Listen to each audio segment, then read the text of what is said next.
kesempatan kali ini, kami dari tim pencari fakta dan sejarah yang ditayangkan melalui akun YouTube Pauzan TV Pultem, yang sangat menghargai keragaman budaya dan sejarah yang berbeda-beda dari setiap daerah yang ada di negeri kita yang tercinta ini. Kali ini kami akan mencoba mengali tentang sejarah pemberian nama Jembatan Keramat 9 Tanjung Aur Seberang, Kecamatan Serai Serumpun, yang menghubungkan antara Kecamatan Tebo Ulu, dalam wilayah Kabupaten Tebo Jambi. Namun sebelum lanjut terlebih dahulu kami mohon maaf jika ada kekeliruan dari fakta sejarah tersebut. Namun hal ini melalui dari beberapa orang sesepuh dusun tersebut yang kami tanyakan langsung mengenai perihal pemberian nama Jembatan Keramat 9 Tanjung Aur.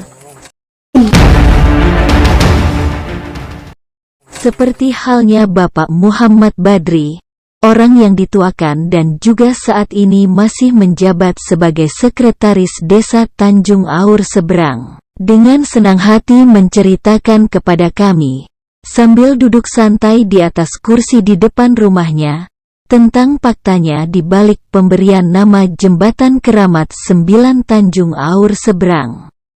Dengan suara lantang Bapak Muhammad Badri bercerita kepada kami, tentang jembatan yang dibangun di atas permukaan Sungai Batanghari, yang dinamai Jembatan Keramat 9 Tanjung Aur.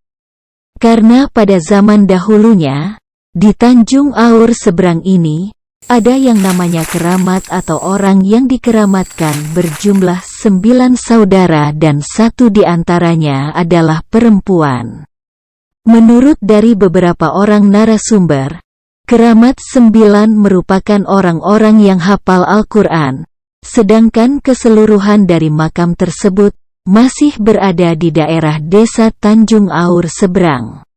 Dan sampai saat ini, makam daripada orang-orang yang dianggap keramat 9 saudara tersebut masih tetap dikunjungi oleh masyarakat setempat. Baik, jembatan itu maka diberi nama Jembatan Keramat 9 Tanjung Aur. Itu karena sebagaimana kita ketahui bahwa di desa Tanjung Aur Seberang ini ada itu yang namanya keramat berjumlah 9 bersaudara. Kemudian dari 9 bersaudara tersebut yaitu ada perempuan 1 orang, selainnya yaitu laki-laki. Dan keseluruhan makam tersebut masih berada di dalam wilayah desa Tanjung Aur Seberang ini. Dan sampai saat sekarang masih dikunjungi oleh masyarakat setiap acara-acara Lebaran, untuk mengingat para arwah-arwah keramat 9 tersebut. Jadi itu makanya jembatan tersebut dinamakan Jembatan Keramat 9 Desa Tanjung Aur Seberang. Itu sekaligus jalan menuju ke kecamatan dinamakan juga Jalan Keramat 9. Ini, nah, itu makanya dinamakan Jembatan Keramat 9.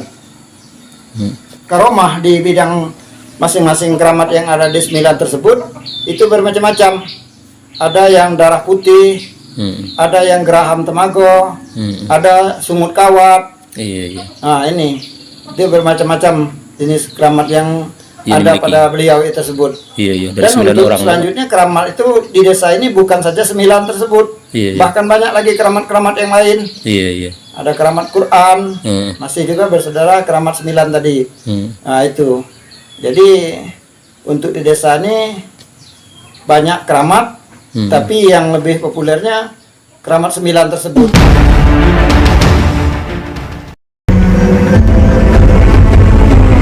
Menurut penuturan Bapak Badri, ada makam yang terletak di pinggir Sungai Batanghari, pernah runtuh di bawah arus sungai, bahkan dapat naik kembali, utuh, seperti sedia kala. Makamnya ada. Makamnya ada. Sampai saat sekarang ada makamnya itu yang sudah berada di pinggir sungai. Bahkan jatuh pun mesannya itu ada dapat naik kembali. Dapat naik kembali. Iya, naik kembali. Kemudian untuk sebagian makamnya ada juga yang namanya keramat panjang lutut. Itu juga sering diziarahi orang-orang, kapan-kapan ada ya bermunajat. Iya, iya. Sehingga ini sekarang perlu Bapak ketahui itu sudah dipugar oleh sebagian masyarakat yang alhamdulillah permintaan beliau terkabul. Iya, iya. Nah ini penempatan makam yang satu orang perempuan ini. Jadi makamnya itu ditanam di tengah-tengah desa. Iya, iya. Itu sebagai melambangkan wanita itu adalah penunggu Desa. Ya. desa. Yang lain-lain itu dimakamkan sesuai dengan posisi kepala dusun, buntut dusun, wilayah utara, barat, timur, selatan. Nah itu berbagi. Nah, sehingga menurut cerita yang dapat kami terima, mungkin sama saat sekarang itulah desa ini alhamdulillah tidak ada serangan dari daerah luar. Iya, iya. Nah itu mungkin kalau ada pun seperti penyakit-penyakit kolera, nah mereka ini ikut membantu mengamankan desa ini dari wabah, termasuk juga dari serang-serangan baik itu antar desa. Ini saya nyatonya ya, yang kisah yang nyatanya di sini. Alhamdulillah kalau warga juga sini berada di desa, di luar desa ini, kalau ada sesuatu kejadian yang sulit, nah ini berkaul, minta berkat beliau, bermunajat, ini insyaallah terkabul. Selamat nih, Boyo. Iya, selamat.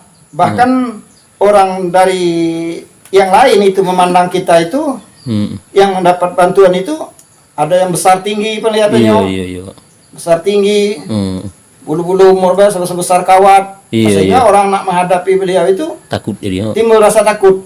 Nah, itu kalau untuk pemberian nama itu sebetulnya itu adalah gagasan dari masyarakat setempat. Masyarakat setempat, tidak menekankan juga harus nama itu, tetapi beliau itu sudah menanyakan kepada tokoh-tokoh masyarakat yang ada di sini, seperti kami karena jembatannya apa yang sebagusnya namanya. Jadi masyarakat sini, karena itu jalan itu jembatan itu menuju ke desa Tanjung Aur. Jadi kami berilah nama di situ jembatan Keramat 9. Karena di desa ini ada yang Keramat 9 bersaudara. Itu. Apa tambahannya, Pak? Itu sepengetahuan Bapak, ceritanya Pak, yang Keramat 9 itu hafal Al-Qur'an, Pak. Yang hafal Al-Qur'an ada, yang panjang lutut tingginya melebihi dari manusia biasa ada, yang darahnya putih ada, nah, itu yang gerahamnya temago ada, yang sumutnya itu kawat ada. Ada juga yang terdiri lagi ke rumahnya itu kalau padi dimasukkan ke matonya, kemudian di kerjepinnya matonya itu keluar beras, jadi beras. Itu kuat. Nah, ada juga yang kerongkongannya berbulu di dalam kerongkongannya. Nah itu. Jadi banyak bermacam-macam. Jadi kami tinggal gelarnya lah lagi. Setelah beberapa menit kami bercerita perihal mengenai Keramat 9 bersaudara, kami dibawa oleh Bapak Muhammad Badri untuk menunjukkan makam-makam tersebut.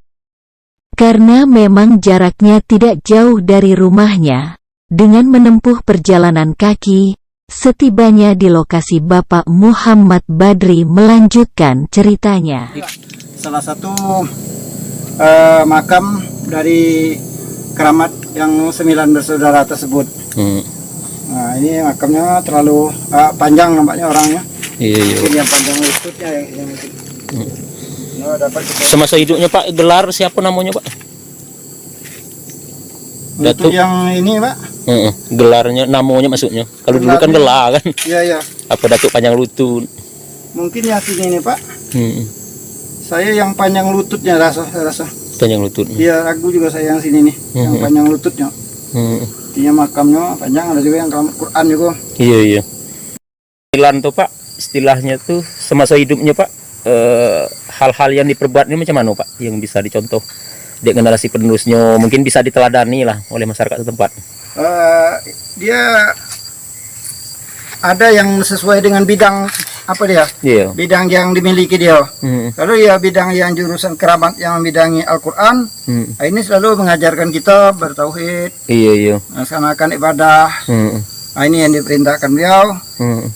Nah, kemudian untuk yang bagian kedebalangan, katakan lagi, dia tetap mengajar ini mengembangkan bela diri, baik itu secara kebatinan baik itu secara nyata, seperti bela diri dan lain sebagainya. Nah ini, nah, sehingga orang sering itu mengetahui kalau minta ke rumah itu bermacam-macam. Ada yang mendatangi langsung yang sifatnya keramat Al-Quran, ingin anaknya lulus, ingin ada hajat lah ya Pak, hafiz Al-Quran, ahli di bidang Quran, mungkin di bidang kedebalangan, tentunya bersilaturahmi ke makam yang sesuai bidangnya ya Pak, sesuai dengan gelarnya tadi itu.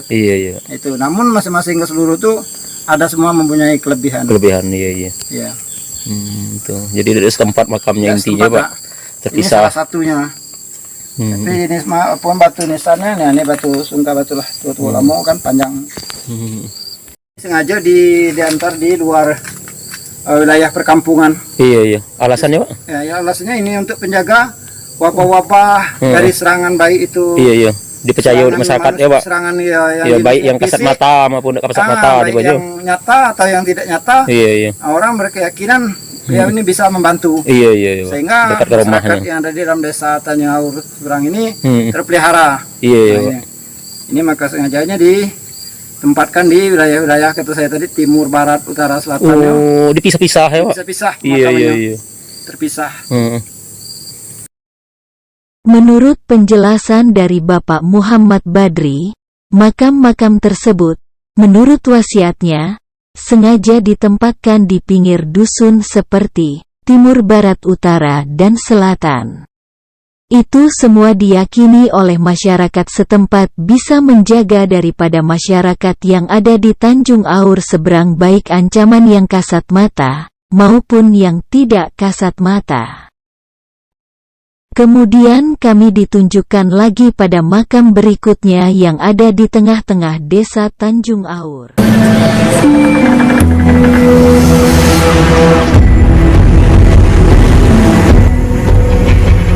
Iko Pak, penjelasannya atas nama siapa gelarnya Pak semasa hidupnya? Yang ini ya? Iya. Yang ini mungkin apa ini yang Kawat kalau tidak salah. Yang jelas Iko termasuk golongan yang 9 keramat ya Pak. Keramat 9 di atas tebing ya Pak. Iko tepat tiba di apa tengah-tengah dusun gitu. Tengah dusun asal kan desa Siko kan. Pinggir Batangari. Teladannya untuk sekarang. Masa sekarang kan. Untuk masa sekarang.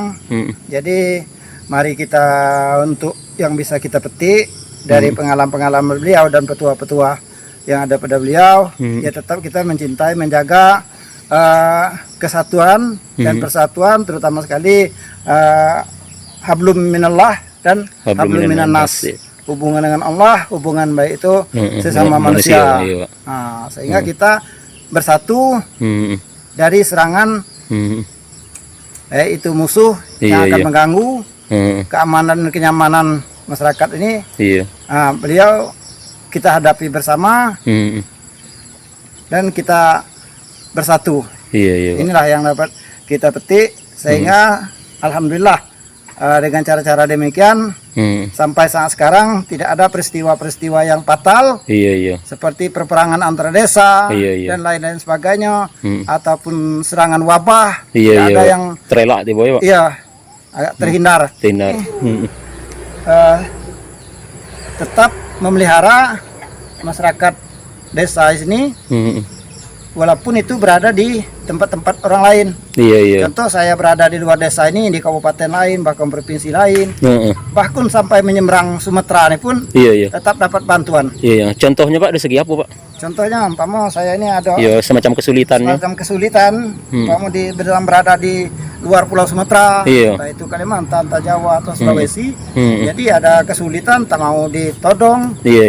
Entah mau dapat gangguan hak kita, yang itu hak kita lalu dizalimi orang, diambil secara paksa. Nah itu bisa saja itu dapat pertolongan.